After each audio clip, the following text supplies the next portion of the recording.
report says the spread of tuberculosis in cattle is mainly the result of cow-to-cow contamination. Culling badgers hasn't made much of a difference, so farmers will now have to do more to protect their animals. Beef farmer Angela Sargent has just lost 5 of her cows, and the rest of the herd is on lockdown following a positive test for bovine TB. This is a disease that affects lives, not just livelihoods. We all need to work together.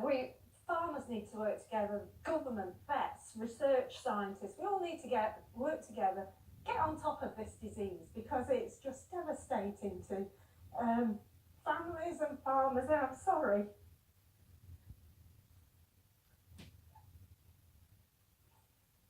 Today's review of the government's bovine TB strategy takes 135 pages to say pretty much the same thing. It reveals current efforts aren't making any significant impact on TB in cattle, and concludes the livestock industry must do more to reduce spread from farm to farm. But it also finds the government must look beyond the most controversial aspect of its current policy, shooting wild badgers which can spread bovine TB. Culling is now licensed in 32 areas across the west of England, but this should be the only shot aimed at a badger in Derbyshire. Volunteers here have been vaccinating badgers against TB. Compared to badger culling, this process is very similar. You have to set and bait traps, except for one crucial difference, especially from the badger's point of view. They get to walk away at the end of it.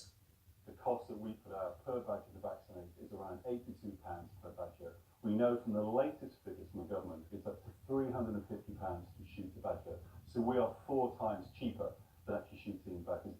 Conservationists and much of the public are angry that the coalition government ignored expert advice that said culling badgers would not be cost effective. Today's review said it would be highly desirable to move away from shooting. More data from trials like this one is needed to show badger vaccination actually reduces bovine TB in cows. But if it does, few would argue with a more humane, potentially cheaper way of protecting wildlife and cattle. Tom Clark, News at 10, Derbyshire. For a survivor